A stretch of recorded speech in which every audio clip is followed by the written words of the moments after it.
All right, first of all, I want to thank you all for coming. The closer we are together, we're going to be doing a lot of stuff. I hope some of you have screens. How many of you do not have an iPad, an iPhone, a Droid, a Razr, a tablet, or whatever? Okay, just a few.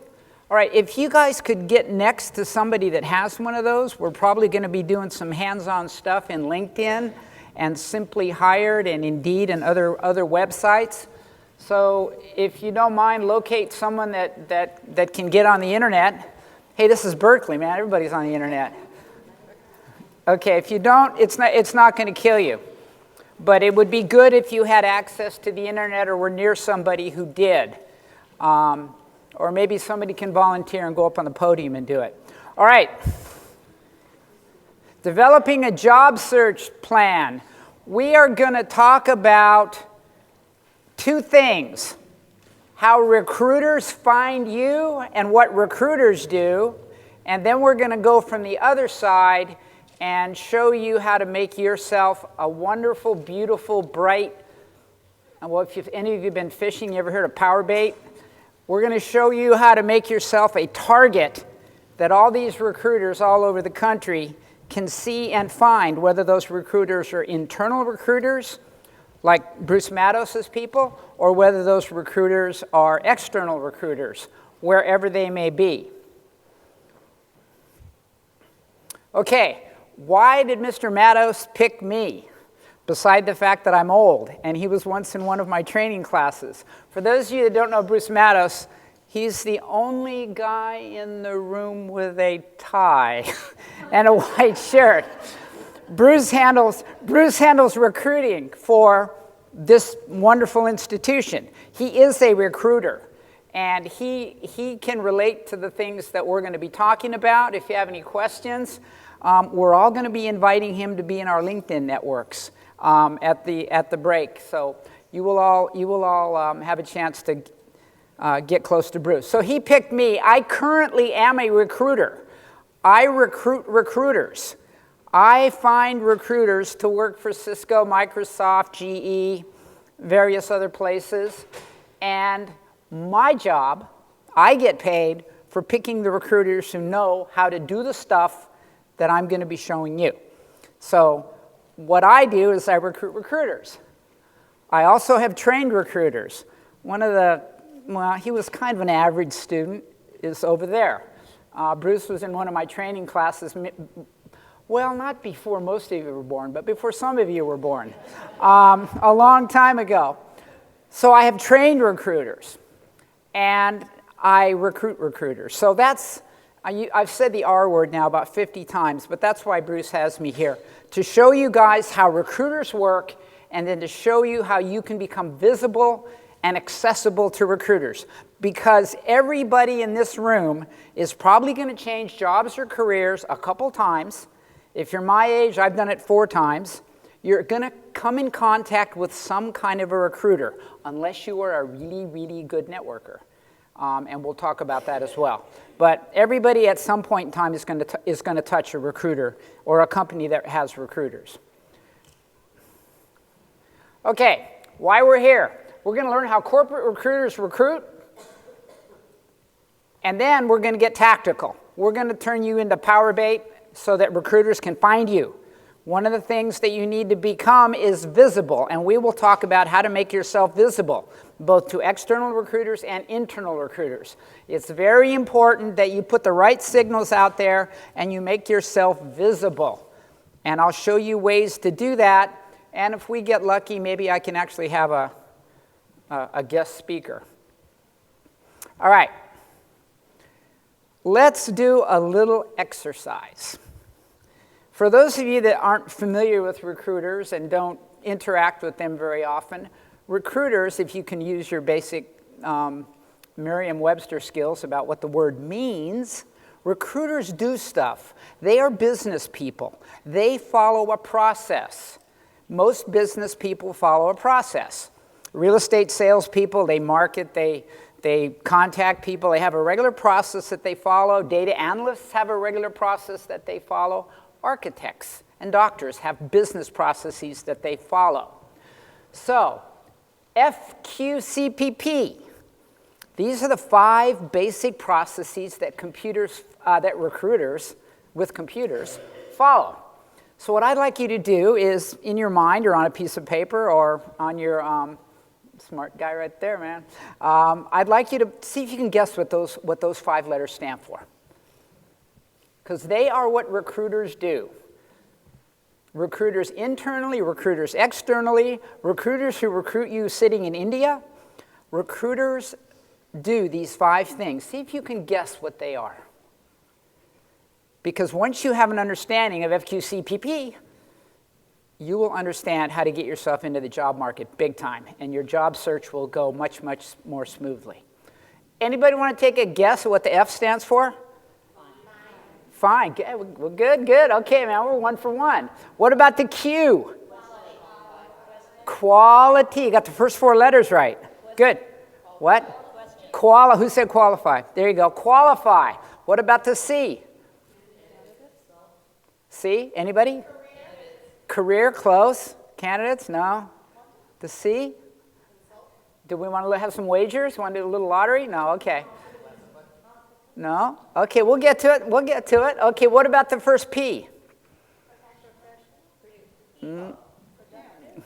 Keep going. Keep going. Nope, I didn't hear it. Ooh, that's the second P. Plan. Nice, we got the second P. What about the first P?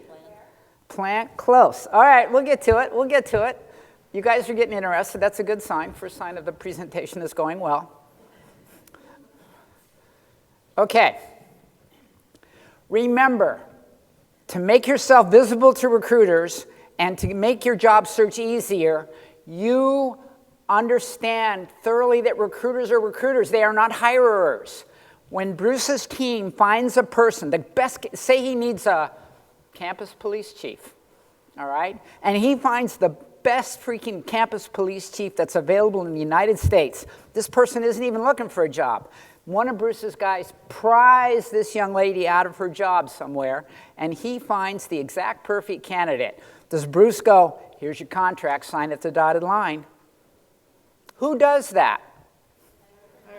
Yeah, hiring manager is what we call them in the industry, or the team, or the director, some big important guy that handles a budget and a P&L. So recruiters don't hire, recruiters recruit. All right, here's the answers. F, you guys got that? You guys nailed that. But we're going to turn that F into another letter. More on this soon. So recruiters find people. They find people who are looking for work, and they find people who are not looking for work. We call them actives and passives in the business. And passives become a very important part of our life. All right, the Q word, they qualify you. In my world, this is called crap detection. All right? When you see a CV, is everything on that resume true? I mean, it's like, remember The Onion ran the best headline in the world? The Onion's best headline, for those of you that know The Onion, The Onion put up a headline, mistake found on internet. Okay, that was the headline that The Onion put up. All right? So when I get a resume,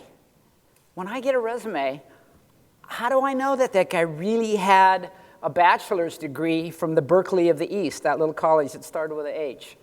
Okay? How do I know that this person really worked at GE? And how do I know that this person really is certified in CPM or whatever the certification may be? All I have is a little document on the screen.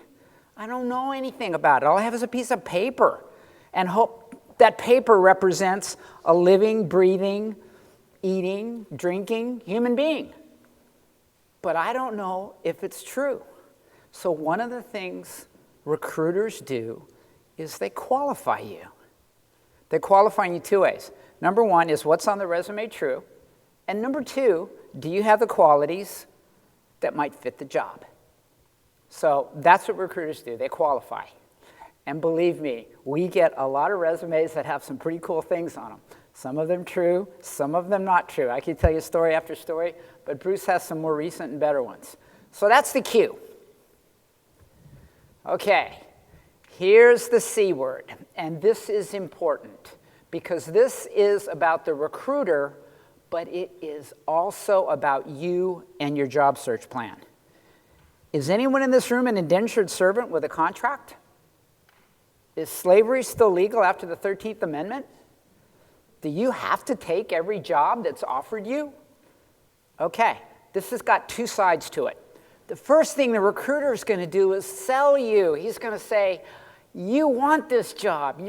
Your significant other wants you to have this job. Your kids want you to have this job. Governor Brown wants you to have this job. We really want you to have this job. I'm trying to sell you on the job. But your job is to make sure that it's the right job for you. You're not going to just grab anything that comes along. You're going to want to make sure that the job is the right job for you. So when you're talking to a recruiter about a job, you got to ask her some questions. You have to ask her some questions. Can anybody think, let's say that Seth, okay, he's going for a job as a, make something up. What do you do? I do Computer stuff. Okay, he's going to, let's say some guy in Palo Alto has an old COBOL machine. He wants to hire Seth to do COBOL code. Anybody old enough to remember that? Okay. Now, Seth is going to, I go, Seth, this is a really bitchin' job, man. Here it is. I'm going to pay you $85 an hour. Let's go. Okay, is Seth going to say, I'm in, and just jump on the bus? Okay, what are some of the questions that Seth has to ask, and you have to ask that recruiter who's trying to sell you on this job? What do you have to ask that recruiter? Talk to me. What? Location. Yeah, you don't want to take a job in Salinas if you live in Hayward, or maybe you do. I don't know. Your locations, and what else is important about a job? What? Salary. Okay, we got $85 an hour, but how many hours? Okay, what else?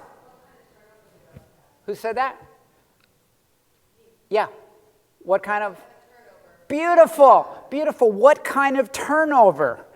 Last night we were going through this. How many people have had this job right before you? Oh, 17. They all lasted 2 weeks each. All right. Why is this job open?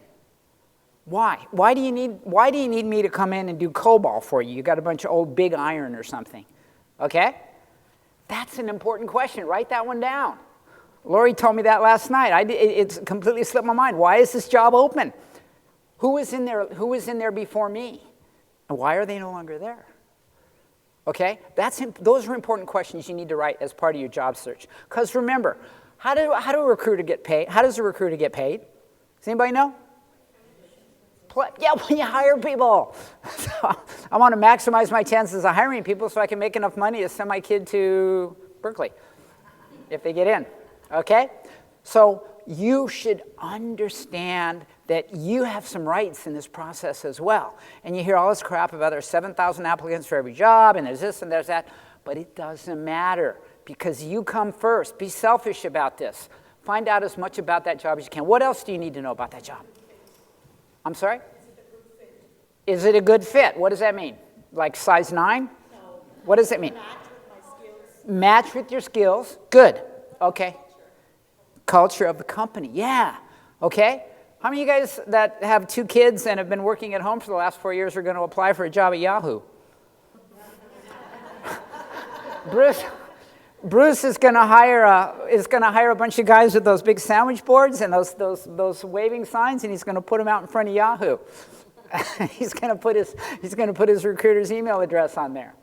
Okay, you got to find out about the company and the culture. But remember, the recruiter is telling you it's the greatest company in the world. Oh, this is the best company in the world. I mean, we have, and they say some stuff that we have. But if they're a corporation, corporations are corporations, and what are they in business for?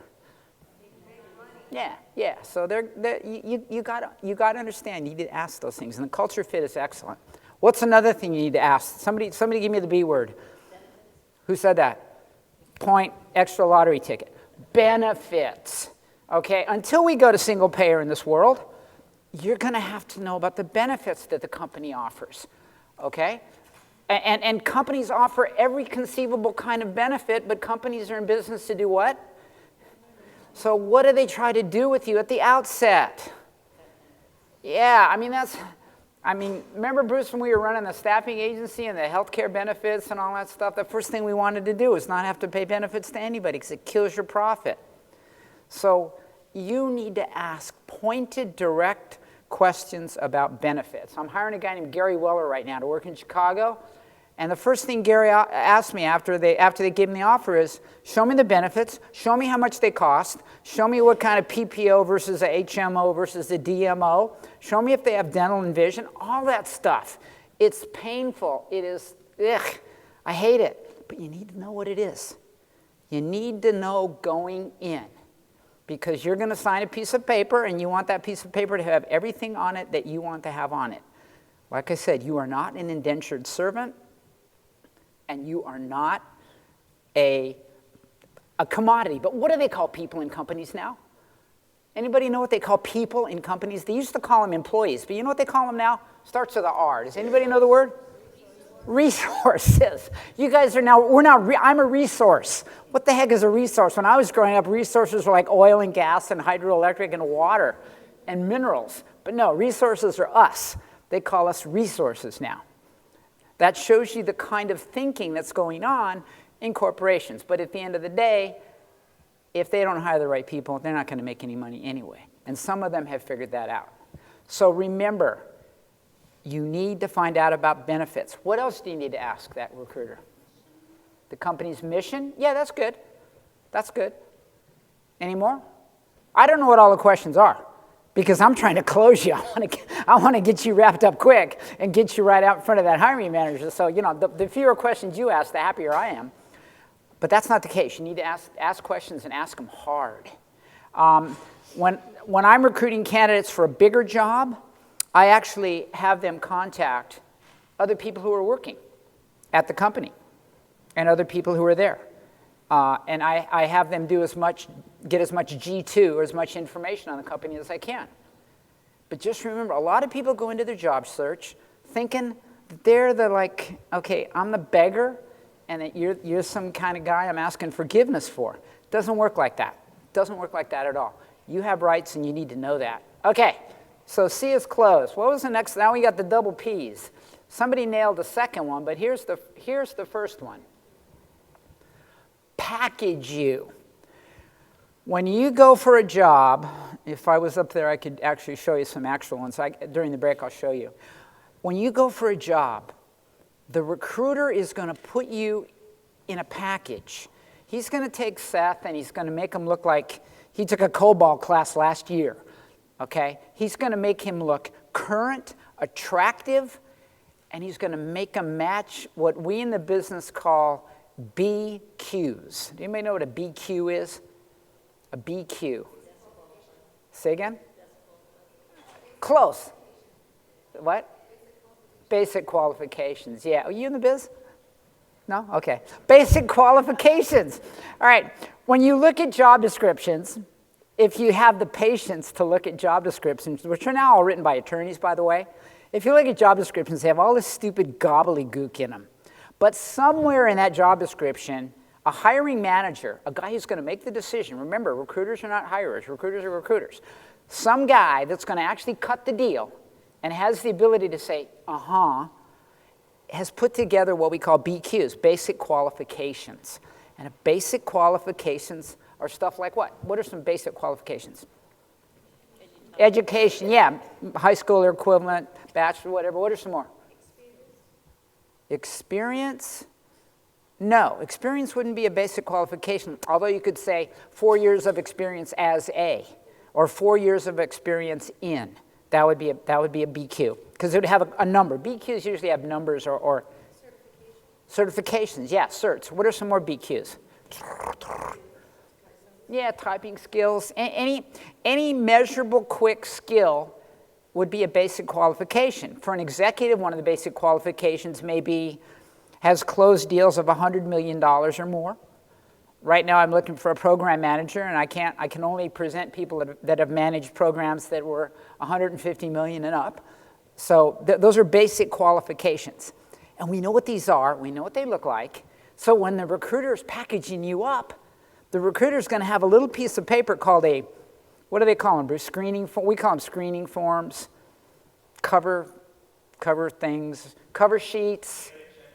Yeah, Bailey checklist kind of thing. They're going to put you in a package. They're going to take your resume, your soul, your spirit, and all your experience from the time you were in college, and they're going to put you on a piece of paper that matches the BQs. It's going to say, I keep picking on Seth because Roxanne, there you go. It's going to say, Roxanne has 7 years as a legal analyst in IP. She has 14 years as A. She has 6 years as A. She has a degree as A. It's going to be right there in a bunch of bullet points, probably in 14-point bold, that this hiring manager can see. Now, it's going to have the BQs, but what else is it going to have? We talked about them earlier. What else is it going to have? My little package that you're in and you're going to pop out of magically in front of this hiring manager. It's going to have stuff like gold medal in the 2012 London Olympics in the women's 400-meter freestyle or something. It's going to have pleasant and engaging personality. If I know that manager wants to talk to pleasant and engaging personalities, it's going to have stuff like. Communicates well. Yeah, you get in trouble with that though. You got basic, excellent communication skills. Yeah, we'll talk about that. Yes. Things that make the candidate an interesting person. Yeah, the adjectives. Loves blue and gold, doesn't wear red. Yeah, there you go. Exactly. Say it again, Bruce. Somebody didn't hear you. Loves blue and gold, does not wear red. Okay. Yeah. Full disclosure. My son went to Stanford. I'm sorry. Yeah, those are the kind of things that we're going to put in the screening form. Now, we're going to do one more thing, too. Those are the bullets that when the guy opens the email, we're going to slap him across the face with a 2x4 and say, this person deserves a closer look. And then the rest of the form is going to have standard, what we call behavioral questions. Tell me about a time you had an upset hiring manager. Tell me about your P&L responsibilities. Tell me about how you handled quality meetings on a quarterly basis. Tell me about a data project where you found too many anomalies to present. Tell me about something. Those are the legendary and famous, and when you do the interview, there's an interview session, you're going to talk about behavioral interviewing questions. Well, we take those and we put them on a piece of paper, so when that manager looks at that form, that manager goes, I want to talk to this person. This person is probably really cool, and it's going to probably help me do whatever I do. So that's part of the package when they package you. It's called a screening form. You will inevitably go through these if you engage with recruiters. Because now in the recruiting world, if you can anticipate that you're going to have to be put in a package, you can have a bunch of phrases that aren't on your resume that you can have this recruiter write down. Now, I take some shortcuts. I actually send this form out, email blank, and have people fill it out. I never ambush people on the phone. They fill it out because then they have time to think about what they want to put down. And some stuff just isn't in the CV. So I guarantee you that every single one of you, for any particular job, can put some things that are relevant to that job on one of these stupid forms that are going to be packaged, that are going to go to a hiring manager, that hopefully slap the hiring manager and say, talk to this person. Because that's the recruiter's goal. Man, if I can get the hiring manager to talk to you, and I've prepped you, and you're a brilliant, ebullient, nice, great personality person, I'm not going to embarrass myself. I got a chance to make some money. Life is good. Okay? So they're going to package you up. All right, now we got the last P. Somebody said the last P. Present you. All right? They are going to present you. They're going to take you and put you in front of that hiring manager, and they're going to say, oh, please talk to this person. I have to pay my rent this month. Oh, please, would you talk to this person? That's what I do. I put together, I got about an 80% hit rate. I'm good. I'm old. I know what they want. But a lot of people just kind of throw stuff against the wall and hope it sticks. And hiring managers go, leave me alone. Quit sending me stuff. Send me only the good stuff. But at the end of the day, and look at the first line under the title up there, they're recruiters, they're not hirers.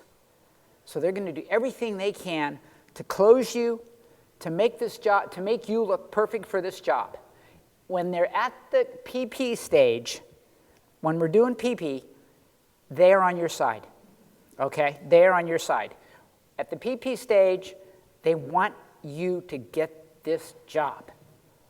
They're not your enemy, they're your friend, they're your facilitator, they're your ambassador, they're your representative into that hiring manager. That's how that piece works. And what you can do in your job search to help them is make sure that all the cool things that might touch this job about you have been brought out in the discussions. Now, some recruiters got to get you on the phone, get you off in 15 minutes. That sucks. There's just not enough time for any serious job. So that's what email for. That helps. Anything you can do to help that recruiter put you in the right package just will really accelerate and set you apart from a lot of the job seekers. Because a lot of people looking for work just, That doesn't help me. Well, I guess start making stuff up about you. You're just going to go, Okay? Tell me about a time when you did this. What was that? Okay? So, but if you have them, and if you're not a verbal person, it doesn't matter. You can copy and paste them and email them to that recruiter. That recruiter is going to try to get every piece of evidence about you so that hiring manager goes, I want to talk to this person. But once the interview starts, who's got the ball? You're going to learn. There's a whole session about what to do, whatever letter comes after that P. That's the interview, and that's what that's when you close the deal. And the recruiter's out at that point. I'm irrelevant at that point. You know, it's up to you. So lean forward at your interview, please. Lean forward at your interview. Even if it's a phone interview, lean forward. I'm serious. Even if you're talking on the phone, lean forward, because that comes out in the inflection in your speech. And your first interview with a hiring manager will inevitably, 80% of the time, will be a phone interview. So lean forward and do what? Even if you're on the telephone, lean forward and smile. It affects the way your words are perceived at the other end of the line.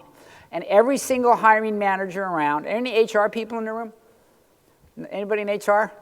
Do you guys do the seminars and train your hiring managers on how to do interview techniques and stuff like that? No, you don't have that part. Every major corporation takes their hiring managers and puts them through these things about how to conduct an interview, what questions to ask, what to listen for. I mean, it's standard stuff. Guys make a living going around telling people how to do interviews, okay? But one of the basic thing you need to do, phone interview in person, is lean forward and have a stupid grin on your face. And the entire inflection of your words will change. When you're talking to the recruiter, lean forward and have your stupid grin on your face. And the perception of the person on the other end of the line will change. If you need the research on this, send me an email. There's reams of it. What is it? It takes 23 muscles to frown and 17 muscles to smile in your face. So even if there's nobody in the room, you're all by yourself and you're in your boxers or you're in your nightgown and you're having your phone interview, lean forward and grin.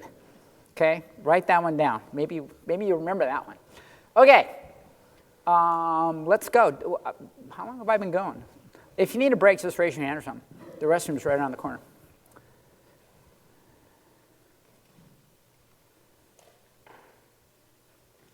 There we go.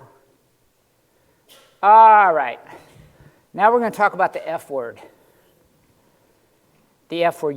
Everybody here, most people in the room got the F part right. Everybody got the F word right. There was no issue with the F word. They find people. But, I don't know, you guys know the term thought leaders? You ever hear that word?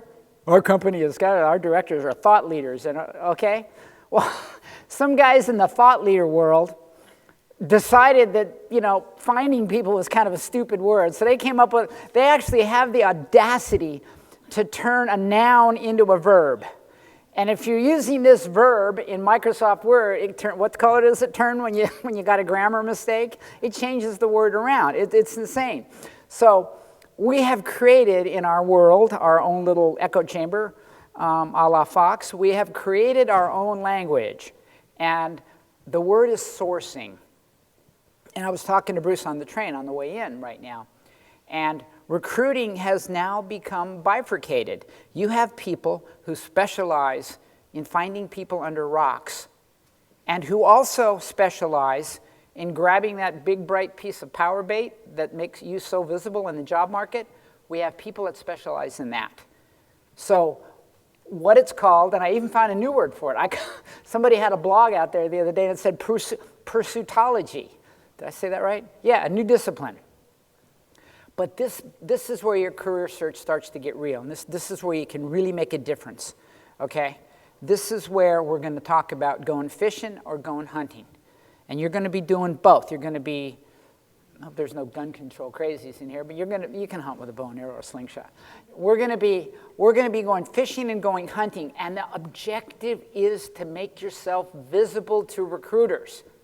Recruiters do stuff. They look for people in certain ways, and they have certain websites, and they have certain techniques. Your job is to make sure that your package of skills, called a CV or a resume, is visible to these people so they can find you. They can find you, and they can find you quickly.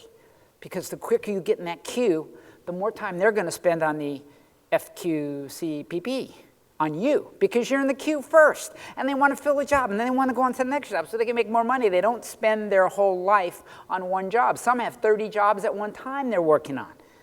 So the quicker they can make this thing happen, the more visible you are, the quicker they can find you, and the quicker they can start the FQCPP process, the better it is for them, and the easier it is for them. Making a recruiter's life easy at the initial stages is really going to help you in your job search and should be part of your job search plan. So let's talk about going fishing and going hunting. And sourcing is now, it now has its own conference. There's this thing called SourceCon. If you can, www.sourcecon.com, where all these people got together in Australia and they talked about finding people under rocks and how to do searches and stuff like that. It's become like it's not a cult, but it's become a thing. It's become a discipline. When before, we just did it. But now it's become a thing. It's weird how things become things, I guess. Okay, but for your sake and for the job search part, it's muy importante, very important that you understand some of this stuff. All right, we don't have our talking head because I screwed up, so. Do we need a break? What's the schedule? Everybody good? Everybody good? Okay, let's review real quick. Before we start hunting and fishing, here's the review. This is what recruiters do. And we're going to focus on the F part. And we're going to get you all out from under the rocks and make you very, very visible. Because the quicker we can find you, the quicker we can qualify you, the quicker we can close you, the quicker we can package you, the quicker we can present you, the quicker we get you in front of the interview, and the quicker I get my money. Okay? It's simple. All right. There's this guy at UC that had these 5 steps, and you probably saw them in the program when you were looking at the conference and deciding whether to register. And they are very wise counsel. The first of these steps was pick the right pond to swim in. Inventory your skills, interests, and accomplishments.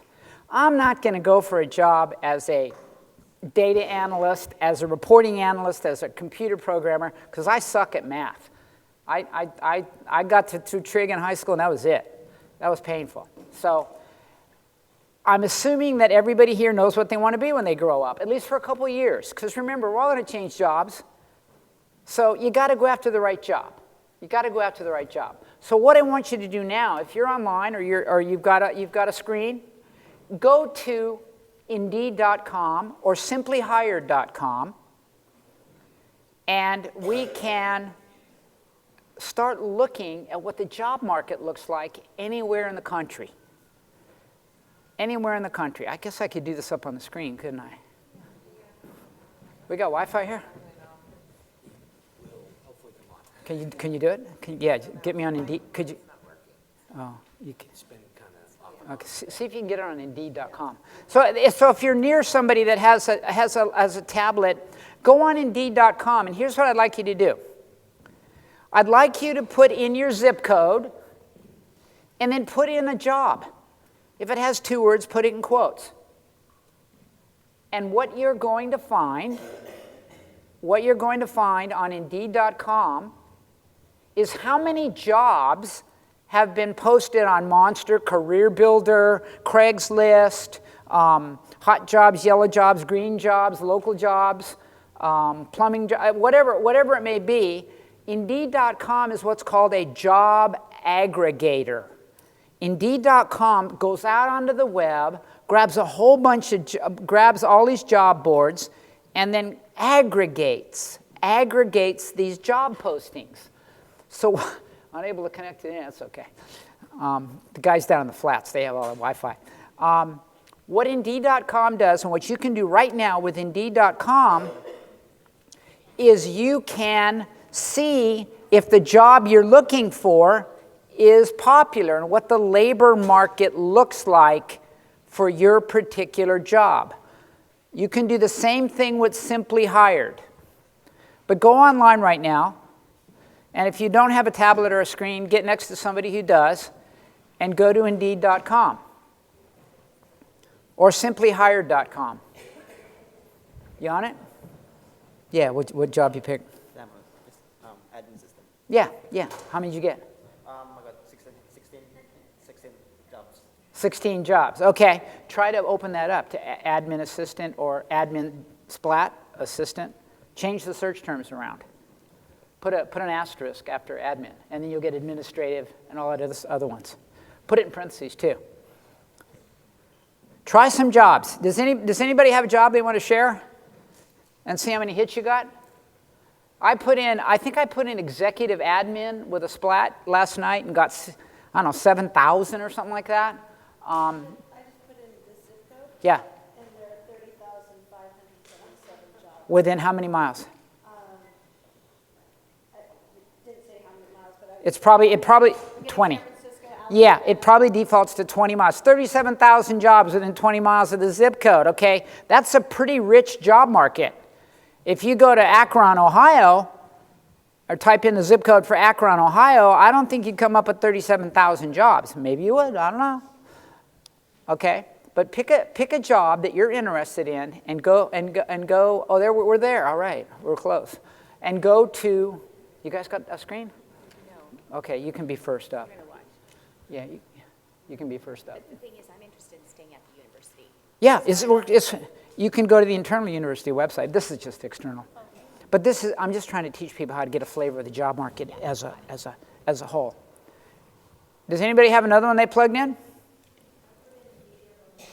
Media relations, that's a good one. Put in quotes, what'd you get? I got 514. Okay, 514 media relations jobs within 20 miles of here. That's not bad.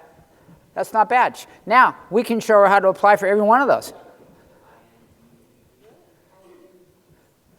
Oh, we got Google, Indeed.com. There you go, perfect. Okay, who wants to go? Who wants to go?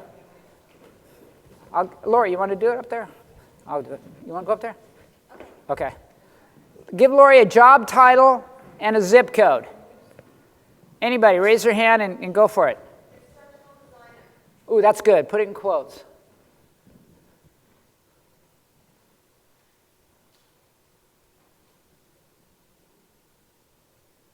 Why is she putting it in quotes? Yeah. How many did she get? 27. 27. Try design and put an asterisk over after the N instead of the ER. You guys remember the Boolean search stuff you learned in high school? Remember that? She's going to put a splat after the G. And then a, yeah. Now try it. What'd you get? Yeah. How many? 210. Okay, 210 jobs.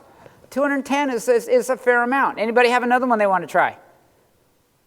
Somebody that doesn't have a, you want to try one? Stop. Graphic designer. Graphic designer. Berkeley or another zip code? Oh, that's fine. Okay. Let's see what you get. Try it without the quotes. How many? Why can't I see that number? 602. 602. Okay, 602 graphic design jobs. Are you getting a feel for how we're going to do the job market? Okay? Somebody, one more. Let's do another one. Anybody have another one that doesn't have their own screen? How about you? Got a job? Program developer. Program developer. Try that. That's a new one. What do you get on that? 1,020 with the phrase program developer. Okay, now you'd kind of maybe narrow it down. But all we're trying to do here, now, this could be a first step in a job search because you could click on that and you can see those jobs as they scroll down. And you're getting jobs from Career Builder, Monster, and Craigslist and other places. So this could be a way to start looking for a job. You can do the same thing with Simply Hired. But what this is a valuable tool for is gives you a snapshot of the job market in whatever profession or whatever job category you're looking at. And it's a very, very good way to start looking around to see what's out there. I encourage you all to do that. Now, there's a site for Facebook called Branch Out, and Facebook is trying to get into this space. Maybe go to branchout.com. Facebook is trying to get into this space as well. And there are some other ones out there that are making web plays. There's a whole bunch of them. I mean, we're in the heart of the place where it's done. But Branch Out is trying to get into Facebook and start leveraging the Facebook community for looking for jobs. So it's a good thing to maybe bookmark branchout.com and go in there and play around and see what you can do with Branch Out. It's another way. Now try Simply Hired. How are we doing on time? What time we got to get out of here? What time are we done? Okay, cool. Yeah, we still got some more stuff to do. All right. Simply Hired is very similar. They've got 6 million jobs up there on their job board. And are they going to return more or less? Where's the total jobs? Oh, wow. Okay, they have a different search engine. So in addition to Indeed.com, make sure you have SimplyHired.com and you get more results. But we wonder what would happen if they put this in quotes. Okay? So this is a way. I mean, if you're thinking about a career change, or if you're thinking about a job change, or you want to be something else when you grow up, go to these sites and do some homework. It just takes a second to see what the job market looks like in terms of those sites with any zip code or anything else that you want to do. And believe me, there's a lot more stuff out on the web. I'm just giving you a taste. This is just I am no expert in how deep this thing goes. Okay, could you go back to the presentation, Laurie? Thanks. Should be at the bottom there, at the very bottom, next to the Chrome, to the right, yeah, right there. Okay. Go up there and click on slideshow. Yeah, thank you. All right. So these are some of the things that you can use to find out about the job market for whatever job you want to be. But you got to have what to go with it. We'll get to that. All right. We're going to get to it. Okay. Verborama. If you guys are going to learn one thing about resumes and stuff, learn this. I call this verborama for a reason. I don't want to see too many adjectives. Listen to me and listen well. The best predictor of success on the job is stuff you've done. I don't care whether you've done it in college, you did it in Girl Scouts, you did it with your church, you did it in a fraternity, you did it on a job with a major corporation. We don't care. The operative thing is verbs. Your resume has to tell me what you did. Did, part of speech, verb, past tense of do. Okay? Recruiters like verbs. They want action words. So when you're looking at your resume in the resume writing section, They may tell you something different, but this recruiter who reads resumes all day long, I want to see so many freaking verbs in that resume, I can just go, this person does this, this person did that, so they can do this. If you've done it, you could probably do it. Yes. Understand that. I don't need a pretty picture of green, orange, red, and a lot of adjectives. I need to know what you did. Even if you did it in a non-work environment, you did it. If you scheduled is a verb. You coordinated, coordinating is a verb. You this, you program, but whatever the verb may be. And guess what? Lori found a website last night that does nothing but tell you about verbs for resumes. It's called, if you Google right now, verbs for resumes, or what was it, Lori? Resume verbs, or, yeah, action verbs for your resume. Yeah, Boston University. Yeah, you can calibrate your resume and you can make sure that you're putting verbs on your resume. God, I can't tell you how much we recruiters love those little verbs. Verborama, okay? In your job search plan, you must have verbs. So yeah, maybe we can go up there and put that slide up there. Okay? That phrase at the top of that slide, I'll give you all the research in the world about it, but when we're assessing your ability to do a job, we need to know what you've done. And I guarantee you that everybody in this room has a resume that's got stuff they've done that's not on their resume. Stuff they've done that's not, I mean, if you babysat, okay, I mean, that's a verb. If you don't have a long resume and you're new or you're younger, you especially want to put stuff you did. It's even more important. For old guys like me, it's really easy. I mean, I've done a lot of stuff. So for me, it's a matter of editing. If you're 22 and you're just getting into it, yes. When you have a time, when you have a resume and you have something that's personal that you've done, how do you get that on there as experience if it's not an actual job? Okay, can I make up an example? You want to give me the example? I, for 10 years, managed our house with 5 roommates doing all of the house management and money. Okay. Now, what verbs did she use? Manage. So what does she know how to manage? Money. Budgets, money. Oh, right away, I got a verb. I also interviewed and had to be fired. Okay, interviewed, fired. So in her summary of experience at the very top of her resume, we'll get into this in a minute, I got managed, I got hired, I got fired, and I got budgeted. I got 4 verbs right there. And it's right up at the top, so the person that reads the resume, boing, there it is. I don't care where you did it. You got to prove to me, when I'm going through the what phase on the letters, what is the crap detection phase?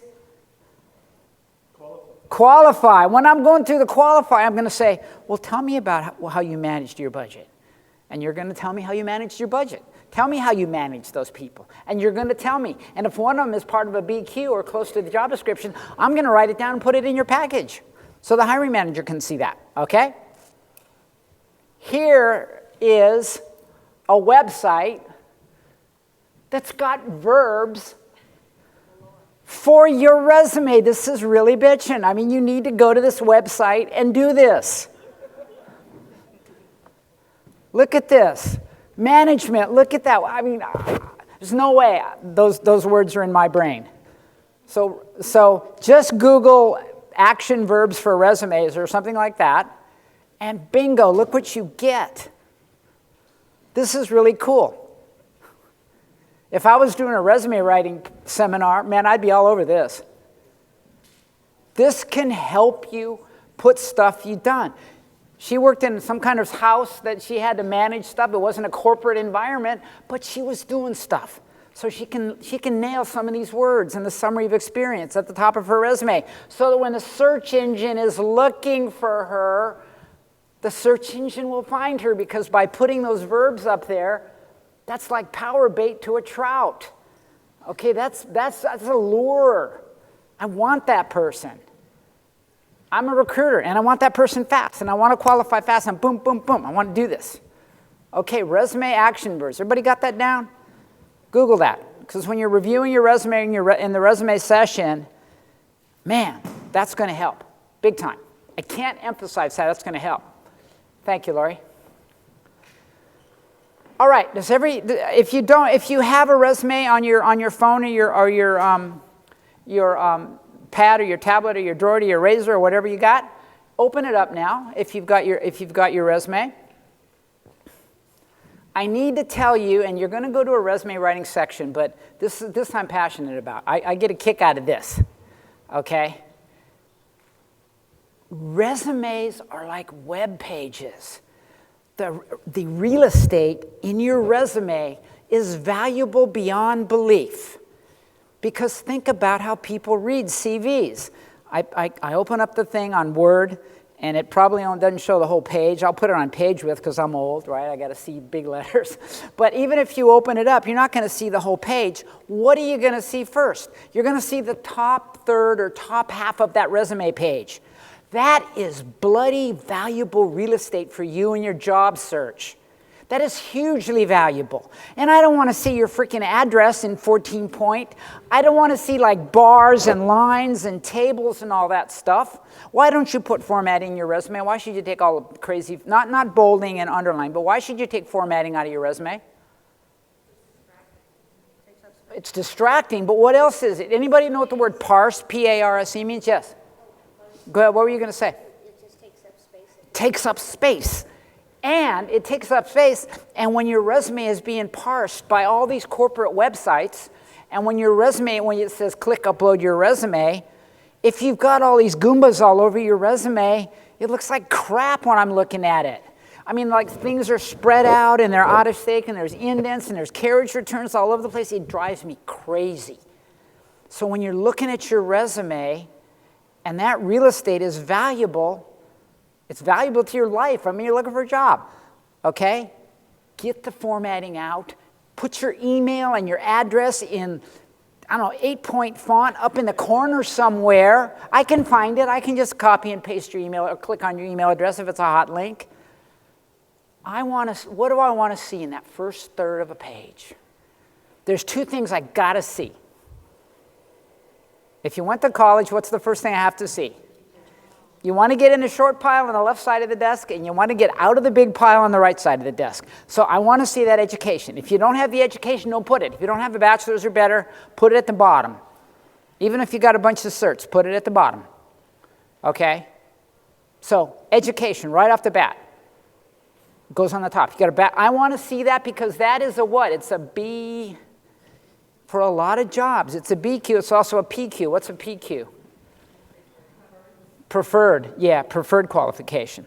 So BQ, PQ, but that's in there. But don't put it in 16-point with a bunch of spaces and over 4 lines. Make it in 10-point in 1 line. Because here's what you want to have as the big one. I deliberately didn't put this up on the screen, hoping you'd take notes or you'd be typing about this. Summary of what? Or experience. Verb-o-rama. Okay? Verb. In that summary of experience, for 2 reasons. Guys who are reading your resume are going to go to the summary of experience, and they are turning the switch on or they're turning the switch off. They're going to go down the next, and they're going to start seeing where you've worked. And they're going to start turning the switch on and turning the switch off. You put the same thing in the summary that you have down below. You repeat those verbs. Remember, verborama. You repeat those verbs in the summary, and I want to see them in the body. But the first third of the resume says to me, I'm dumping it or I'm going on. I'm serious. I mean, I trained recruiters my whole life. And if I've got 1,000 resumes sitting in my inbox or I got 400 resumes sitting in my inbox, man, I'm going fast. Remember, I don't get any money unless I get you interviewing. So do I want to spend a whole lot of time going down to page 3 to look for your first verb? No way. No way. I want to see a summary. And when you go to the resume writing thing, ask about this. Get that summary of experience. And there's another reason, and even more important than some old guy reading your resume, is search engines. How do they work? How do they rank? What are the algorithms that those guys here wrote to find your resume? they're going to key at the top of the document. As the closer to the front of the document, the more weight the term has. And you sound like you know about search engines. I don't either, but I'm assuming when I do searches that summary of experience is what's popping that mother up, and I can look at it. And if I'm looking for data analyst, and the verb is to analyze, he analyzed, she analyzed. Now I'm getting that verb in there. Oh my God, that's going to pop up first. And in my list of 200 resumes, yours is going to be number 1, 2, 3, 4, 5. That's what you want. Okay? So treat your resume as being Google class real estate, especially the top third of the page. Now, what should you get rid of on your resume? What should you get rid of? We talked about it earlier. All that stupid formatting. Here's the only, okay. Now, this is my opinion. As a resume writer, you could put bold, and you could put bullets. I hate bullets, but you could put them if you want. A lot of people are really smart, and they put manual carets or manual bullets so that when the resume is being parsed into the ATS, what ATS is called, applicant tracking system that all recruiters hate, but they have to keep track of everything because of what diversity rules and regulations and labor department, blah, blah, blah.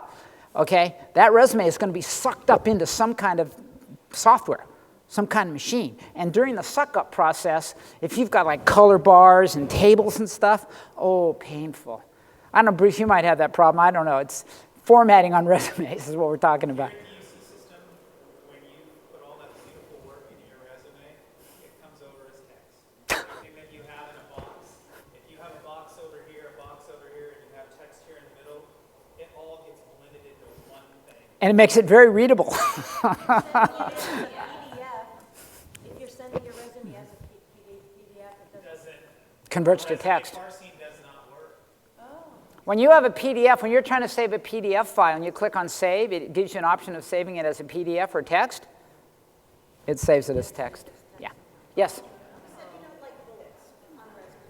I don't mind bullets, but the parsers sometimes get really angry about bullets and don't know what to do with them. And they, oh, yeah. Ooh. But what I'm talking about is I've seen resumes, and when I have the resume in front of me, I'm looking for someone for a position, and they have a paragraph of what they did for each job, like a chronological resume, but there's a paragraph, I go, ugh. Okay, she just proved my point. Thank you. Keep going. But the idea of bullet points is kind of making it a little bit more concise for each thing that you did in that job. The idea of bullet points in the summary of experience or in the body of the job is to help the reader get the verbs. Right. It's as simple as that.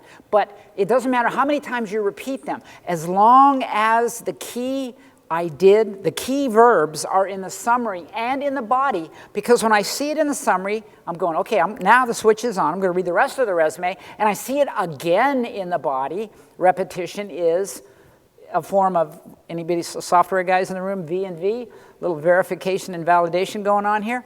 If I see the word repeated, chances are, because you've written it twice, you're not going to embarrass me if you go on a job interview, and you'll know what that word is, or you'll have done that.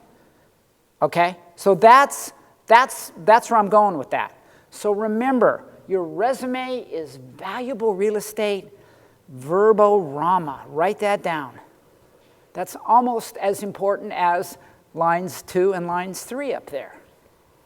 That's why we have verborama, is because what you've done really helps predict what you'll be able to do. Not to say that you're not going to learn new stuff, because every job you get on, you get more verbs. Every single job you get more verbs in your resume. It's really cool. So you accumulate, when you're my age, oh my God, okay? But the more verbs you can accumulate on your resume, the better the search engine will love you, and the more the recruiters will love you. And remember, recruiters want to love you. They do not want to hate you, okay? They want to get you in front of that manager. All right, any questions on this? How are we doing on time? Oh, whoops. Damn. Here we go. Okay, visibility. This is important. This is very, very important. This is going to you're turning into power bait, man. You're a super duper in a lake full of nice 12-inch brook trout, okay? You want to be a fish. Your job search plan should be a fish. Respond to postings. Go to Indeed.com. Go to Simply Hired. Go to Monster. Go wherever you want to go. Go to places. Go to Craigslist. But go and be active. Go out there and post your resume. Because guess what? If I get a good resume of somebody I know, I might email it to Bruce saying, hey, check this guy out. Okay? Who knows where the referral network goes? So get your resume out there. Get it out there in the pond. Now, there's a question here about, what if you're not looking for a job? Do I still want to be power bait in the middle of a fish hatchery? Okay, who does not want to get a call from a recruiter saying, hey, we got this great job? My advice is, keep your resume out there, because who knows? Who knows if some Dutch conglomerate is going to buy your company tomorrow?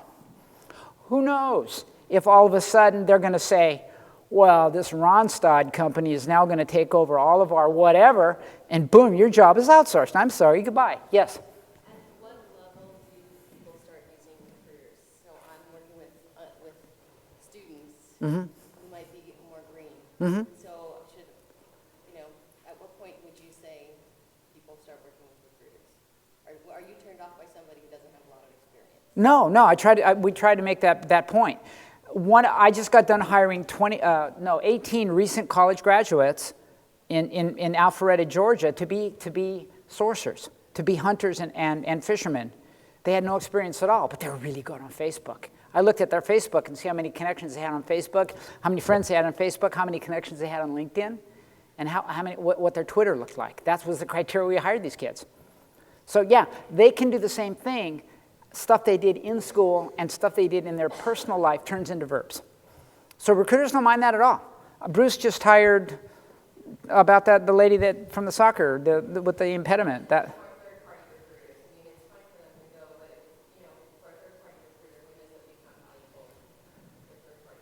You use an executive search firm? Yes. As a candidate? Well, Go ahead, Bruce. You know what? I don't think that people should have to use an agent to find yourself your dream job.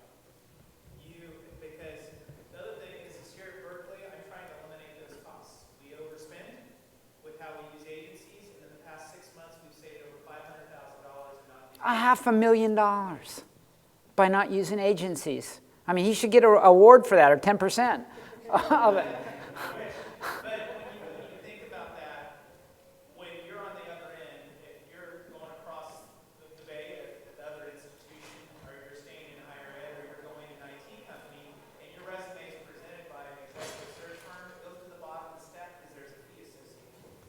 That's the point.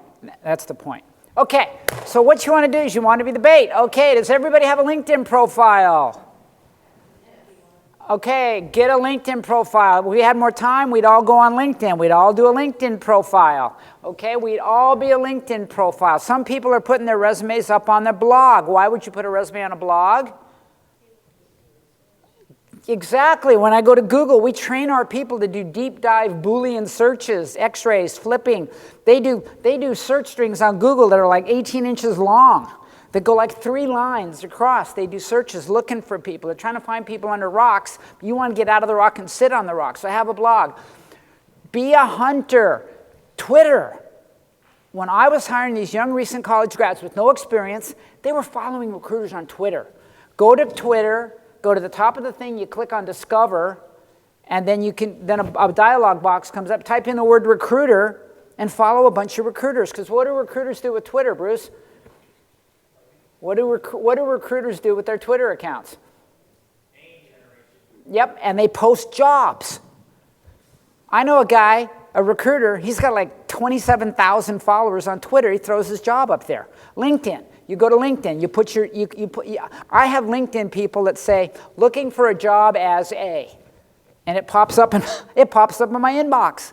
Cool, if I happen to be looking for that, that's great, yes? What are you really looking for when you go to your Facebook page? Are you looking for the people to be partying, or are they looking at family, how many friends you have? What are you really looking for? When I go to Facebook, I don't. Oh, you don't? I don't go to Facebook. I'll go to LinkedIn to see what your network looks like.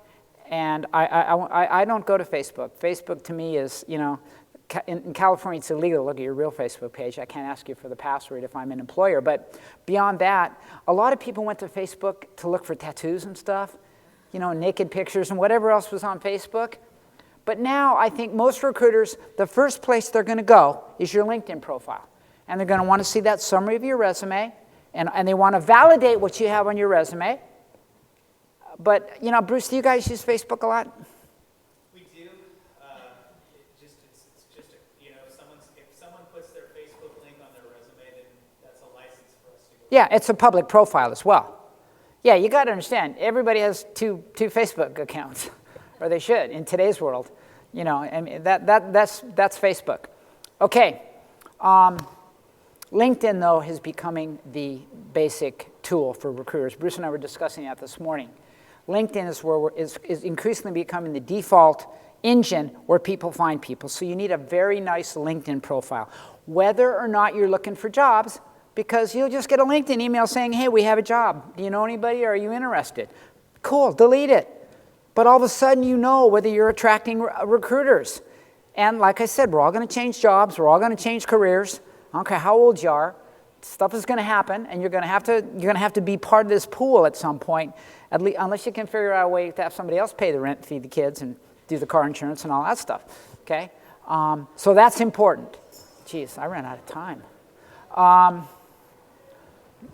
Be proactive. Do something every day for your job search. What I do is go to LinkedIn and invite a few people. Just open up your LinkedIn account and see if you've got any messages.